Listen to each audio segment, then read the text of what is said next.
예, 안녕하십니까. 총하수입니다.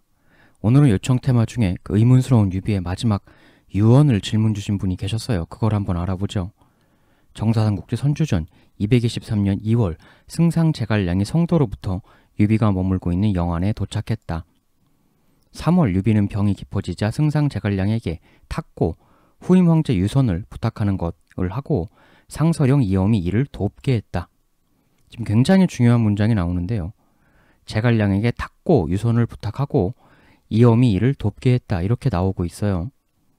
제갈량전 이제 볼까요? 유비는 제갈량에게 이렇게 말했다. 제갈량 그대의 재능이 위나라 조비의 10배에 달하니 필시 나라를 안정시키고 끝내 대사를 이룰 수 있을 것이오. 만약 내 아들 유선이 보좌할 만하면 보좌하고 유선이 재능 있는 인물이 아니면 그대 제갈량이 스스로 취하도록 하시오. 지금 그 유명한 문제의 발언이 나왔죠.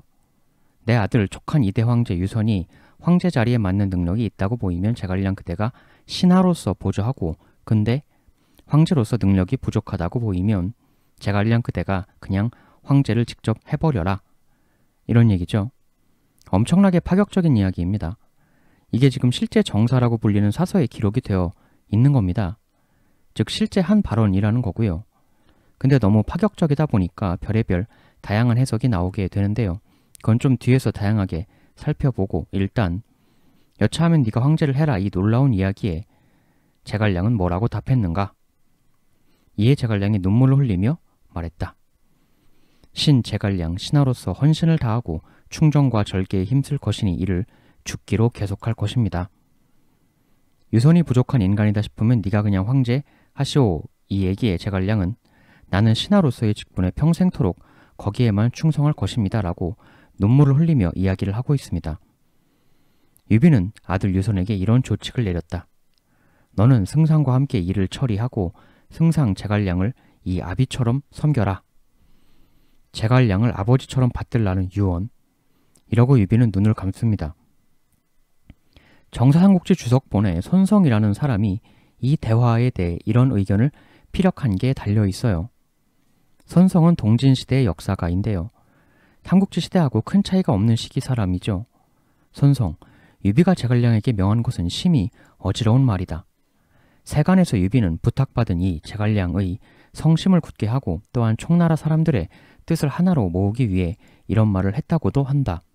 그러나 군주라는 자가 이런 말을 하는 것은 합당치가 않다. 만약 부탁받은 이가 충성스러운 자라면 이런 말은 애초에 할 필요가 없고 만약 그 사람됨이 충성스럽지 않은 자라면 찬탈의 길을 열어주는 구실이 되는 것이니 어느 모로 봐도 적합하지가 않은 말이다. 나중에 다행히 유선이 어리석고 나약하여 사람을 음험하게 시기하는 성격이 아니었고 제갈량이 위엄과 지혜를 갖춘 인물이라 좋게 이단을 교정하고 방비할 수 있었으니 이 때문에 서로 다른 마음이 비롯되지 않았다. 그러나 만일 그렇지 않았다면 제갈량, 유선 두 사람이 서로 의심으로 믿지 못하는 사태도 이 말로 인해 벌어질 수도 있는 것이었다. 그러니 어찌 미혹된 말이라 하지 않을 수 있겠는가? 이 두 가지 이유를 들어 강력히 유비를 비판하고 있는 건데요. 근데 당연히 이 손성 비판에 대한 역비판도 있습니다. 그건 좀 뒤에서 알아볼 거고요. 사실 소설 삼국지 연의에서와 유비는 거의 천사 같은 사람이고 제갈량도 정의의 화신이니까 이 파격적 발언의 장면이 아주 너무 아름답게 묘사가 되고 있을 뿐인데요. 유비가 제갈량에게 황제를 주려고 했는데 제갈량이 사양한 것처럼 그런 아름다운 장면으로 정말 최고의 신뢰, 군신관계 상징으로만 받아들여져 왔죠. 이게 제1설. 그러다가 나중에 이런 관점이 나오게 돼요. 한때 꽤 유용했던 관점인데 오히려 유비가 제갈량을 되려 못 믿어서 이런 이벤트를 벌렸다라는 정반대의 이설도 한때 나오게 되었습니다. 이 썰은 일단 지금 이엄이라는 또 한 명의 사람이 이 자리에 있었다는 거죠. 제갈량을 그렇게 절대적으로 믿었으면 이엄은 왜 굳이 또 탁고 대신으로 불렀을까? 유비는 혹시나 제갈량이 나중에 정말 내 아들을 몰아내고 황제가 되지 않을까 하는 두려움이 있어 아예 이엄을 옆에다가 불러놓고 오히려 역으로 여차하면 네가 황제해라. 역제안을 하면 제갈량이 당연히 옆에 이엄도 있는데 그 무슨 말씀이십니까? 절대 그럴 리 없습니다. 이렇게 맹세할 것이므로 이엄을 증인으로 해서 제갈량이 절대 찬탈하지 않을 것이라는 맹세를 받아내기 위해 이런 이벤트를 꾸몄다는 가설인 거예요. 이 이설이. 이 가설이 한때 꽤 유행하기도 했었습니다. 이번 가설을 미시는 분들은 이런 근거를 제시하시기도 하는데요. 정사 이엄 전 유비 건강이 악화되자 이엄은 제갈량과 함께 어린 유선을 보좌하라는 유조를 받았다. 유비는 이엄을 중도로 임명하고 안팎의 병력을 통솔하여 영안에 주둔하도록 했다. 유비가 자기 건강 나빠지니까 이엄에게 병권을 상당량 줬다는 거예요. 이걸 토대로 이엄에게 강력한 본인의 병력을 가지고 제갈량을 견제하라는 일종의 암묵적 지시 아니었느냐라는 설도 제기가 되었던 건데요. 어떻게 보면 유비 제갈량이 삼국지 연의에서 하도 천사들의 합창 같은 관계로만 되다 보니까 그것에 대한 반작용으로 이런 정반대로 서로 못 믿었다라는 극단적 해석도 또 나오게 되는 거였을 텐데요. 근데 이 설은 조금만 생각해보면 상당히 무리가 있는 포인트가 있습니다. 그 제갈량에게 평생 유선에게만 충성하겠다는 다짐을 이엄이라는 증인 앞에서 받기 위해 오히려 너 황제 될래? 라는 역제안을 던졌다는 건데 딱 봐도 좀 무리수가 있는 포인트가 있죠. 아무리 제갈량이 그러지 않겠습니다 이렇게 했다고 해도 여튼 선 황제 유비가 여차하면 네가 황제해라 이렇게 말을 했다는 게 정말 제갈량이 반심이 있었다면 안 하겠다고 맹세했다고 하더라도 나중에 얼마든지 유비의 그 말을 활용할 수 있는 여지는 생기는 거거든요. 예를 들면 유선이 얼마나 무능하면 오죽하면 아버지인 유비가 그런 말까지 했었겠는가, 어쩔 수 없이 교체해야 할 것 같다라는 식으로 자신의 입이 아니라 주변 측근들 시켜서 여론을 형성하며 구실을 만들 수도 있는 거고, 원래 황제 자리 빼앗는 모든 사람들이 내가 하고 싶다, 너 나와라 이렇게 하는 경우는 없어요. 다 주변 신하들이 하셔야 합니다, 못한다, 안 된다, 그래도 하셔야 합니다, 이런 분위기를 한참 조성해준 이후에 하거든요. 물론 다 쇼지만 이미 유비가 이런 엄청난 말을 던진 이상, 여차하면 황제 바꿔라 라고 해준 이상 그러지 않겠다고 맹세를 했더라도 나중에 어떻게든 구실을 만들려고 하면 그 유비 말을 활용하려고 작정하면 못할 건 없다는 거죠. 사실 권력이라는 게 말로 쟁취하는 건 아니잖아요. 힘으로 하는 거지. 말은 어디까지나 그걸 꾸며주는 포장 역할을 하는 거죠. 이게 무슨 계약서 쓰는 것도 아니고 원래 모든 탁구 대신은 그 앞에선 다 열심히 보필하겠다고 합니다. 그랬다가 말 샥 바꿔서 뒤집어 엎은 탁구 대신 사례가 뭐 어디 한둘이 아니니까 말이죠. 즉 말의 맹세라는 건 굉장히 사실 약한 것이라는 지적입니다. 당장 옆나라 사마이만 봐도 조예한테서 그렇게 충성해서 차기 황제 모필하겠다고 맹세했지만 그냥 안면 몰수하고 나라를 뒤집어 엎지 않았습니까? 말의 맹세라는 게 얼마나 무용지물인지는 정치구단 유비가 누구보다도 잘 알고 있었을 겁니다. 그런데 그 고작 그 말맹세 하나 받으려고 이런 무리한 역제한 쇼 이벤트를 벌렸다? 그건 말이 안 된다라는 반론이 있는 겁니다. 그리고 이엄에게 상당량의 부대를 지휘할 권한을 준 것도 이게 무슨 제갈량을 견제하기 위해서라기보다는 원래 촉은 두 개의 외적이 있는 거잖아요. 위나라, 오나라. 북쪽에서 내려오는 위나라, 그리고 쳐들어온다면 동쪽에서 쳐들어올 오나라. 그냥 동쪽 오나라에서 쳐들어오는 그쪽 방향을 잘 막으라고 군을 준 거지 그걸 왜 제갈량을 막으라고 줬다는 식으로 확대 해석을 하는가라는 반론도 하는 거죠. 특히 만일 정말로 이엄에게 여차하면 제갈량을 쳐라 라는 견제 역할을 준 것이었다면 이 좀 전에 보여드렸던 그 정사 선주전 이 내용, 지금 탁고를 제갈량에게 하고 이엄에게는 이를 돕게 했다라고 되어 있어요.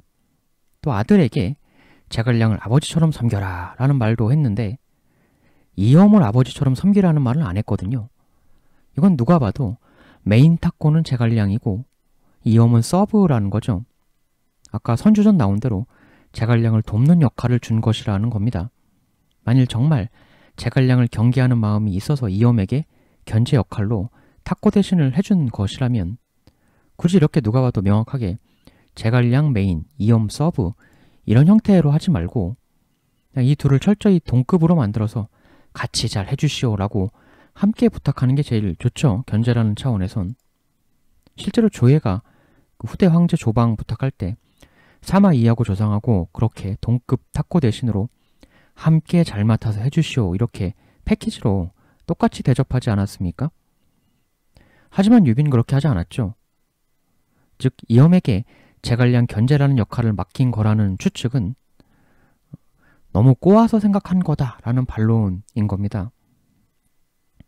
이염의 역할은 두 방향 외적 위험 중 하나, 오나라 방비 역할을 열심히 해라 라는 의미였다는 겁니다. 물론 이 반론은 또 이런 역반론도 있을 수는 있어요. 두명했다는 것 자체가 견제 의미가 있다, 견제 의미가 아주 없진 않다 라는 반론도 나오긴 하는데, 다만 견제하는 역할이 이염에게 기대한 유비의 메인 역할이었다고 보기에는 제갈량을 유비가 너무 집중적으로 띄워주고 있다는 거죠. 아버지처럼 생각해라. 이게 너무 편차가 크지 않습니까? 설사 이염에게 견제 역할을 약간 기대했다고 하더라도 제갈량에 대한 신뢰는 아주 크게 있었던 것이다 라는 반론인 것이죠. 그래서 유비가 유선이 하도 무능해서 제갈량한테 그냥 황제를 넘기려 했다는 일설과 오히려 절대 안 넘기려고 계략을 쓴 것이다 라는 이 썰 말고 지금부터 말씀드릴 이런 제3설도 나오게 되는데요. 이 3설은 그냥 유비 말을 액면 그대로 받아들이면 된다는 거예요. 지금 유비가 만약 내 아들 유선이 보좌할 만하면 보좌하고 유선이 재능 있는 인물이 아니면 그때 제갈량이 스스로 취하도록 하시오. 이렇게 말을 했잖아요. 이거를 무조건 유선이 하도 무능하니 제갈량이 황제하시오.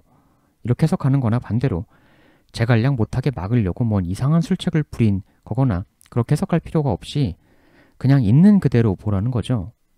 지금 말 그대로를 보면 제갈량한테 무조건 황제하시오. 이게 아니지 않습니까? 일단 유선이 보좌할 만하면 그냥 신하로 보좌하고 정 안 되겠다 싶으면 네가 황제해라. 이거거든요. 이 구조니까 지금 구조상 제1 옵션은 뭡니까? 1번 옵션, 퍼스트 옵션은 당연히 그냥 신하를 하라는 거죠. 제갈량이 황제라는 건 두 번째 옵션입니다. 세컨드 옵션. 즉 제갈량 황제는 플랜 A가 아니라 플랜 B라는 거예요. 플랜 A는 당연히 그냥 유선 황제 제갈량 신하인 거고, 그런 차원에서 이 말은 그냥 액면 그대로 유비의 진짜 본심 그대로일 가능성이 상당히 크다는 것이 제3설이죠. 유선하다가 1옵션인데 도저히 안 되겠으면 차라리 제갈량이 하는 게 낫겠다. 그게 2옵션 라는 심리였다는 거다. 문장 그대로. 그러면 유비는 왜 유선 황제 유지를 1옵션으로 생각하면서도 굳이 2옵션, 플랜 B, 제갈량 황제 등극 플랜을 이야기했을까요? 일단 아들 유선을 위해서일 수가 있죠. 이게 뭔 소리냐? 그 황제를 어떻게든 계속 붙들고 하려고 하는 게 한 사람 인간 인생에 반드시 좋은 겁니까? 그렇지만은 않죠. 권자라는 건 철저한 양날의 검입니다. 원래 한나라 헌제가 따로 있었잖아요. 그랬다가 조조 아들 조비가 빼앗고 찬탈한 건데, 근데 조비가 황제 자리 빼앗으면서 물론 사실은 아니었지만 무슨 소문이 당대에 돌았냐면 조비가 헌제를 해쳤다는 소문이 크게 돌았었어요. 선주전, 조비가 조노를 칭하고 연호를 고쳐 황초라고 했다. 전에 듣기로 한나라 황제 헌제가 해를 입었다 하니, 그러니까 조비에 의해 죽었다 하니 이에 선주는 발상하여 상복을 입고 시호를 추존해 효민 황제라고 했다. 물론 이건 사실은 아니었지만 그 당대가 이런 흉흉한 분위기였다는 거고, 황제 자리를 하는 게 원래 그런 거거든요. 있을 땐 좋지만 일단 권자를 빼앗기고 물러나면 새로 황제가 된 사람이 이전 황제를 좋게 볼 리가 없잖아요. 예전 구황제를 중심으로 불만 분자들이 뭉쳐서 하는 역정변의 위험이 늘 도사리는 거기 때문에 쫓겨난 전 황제는 늘 후덜덜하면서 살 수밖에 없는 겁니다. 기본적으로. 실제로 유선은 결국 외침에 의해서 황제 자리를 끝까지 못 지켰죠. 유비는 자신이 육손에게 비참한 대패를 당하고 온 시점에서 아직까지 세상엔 강한 자들이 너무나도 많고 이런 나도 평생을 위태위태하게 살아왔는데 특출난 능력이 없는 아들 유선이 과연 황제 자리를 끝까지 지켜낼 수 있겠는가? 라는 성찰을 당연히 했을 것이고 걱정이 될 거잖아요. 아들 미래가. 그렇다면 물론 유선이 그냥 잘 어떻게 해가지고 평생토록 황제하면서 잘 살면 제일 좋겠지만 그게 1옵션 플랜 A겠지만 혹시라도 그게 안 될 상황이 되면 최소한 신하 중에 제갈량이라는 사람은 유선을 내쫓고 자기가 황제가 설사 된다고 하더라도 쫓겨난 유선에게 해코지를 하거나 그럴 사람은 절대 아니라는 판단을 했을 수가 있다는 거죠. 어차피 끝까지 황제 자리 못 지킬 거면 착한 제갈량이 차라리 황제 되면 내 아들 남은 여생이나 편하게 살 수 있도록 안전하게 지켜는 줄 거니까 처참하게 최후를 맞느니 차라리 그게 플랜 B, 이 옵션으로 나올 수도 있다라는 생각을 했을 수가 있다는 거죠. 이 삼설에 따르면. 그래서 일단 보자 하고 1옵션. 근데 정 안 되겠다 싶으면 그땐 차라리 제갈량 네가 해라. 2옵션. 이게 문장 그대로 유비의 본심이었을 것이다 라는 설. 어쩌면 유비는 거기까지 생각했을 수도 있어요. 나중에 총나라가 결국 외침에 의해 망하잖아요. 유비 정도 되는 사람이 그럴 가능성이 있을 수도 있다는 걸 생각 못했을 리는 없죠. 실제로 외침에 의해서 망하기도 하지만 그 경우를 한번 상정해서 생각해보죠. 만일 제갈량이 유선에게 황제 자리를 넘겨받았다라고 가정해봅시다.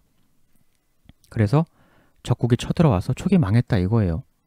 근데 현재 황제가 유선이 아니라 제갈량의 후손 제갈씨면 적국 입장에서도 제갈씨인 황제 가문이 신경 쓰이지 예전 황제 유선이 신경 쓰일 이유는 별로 없거든요.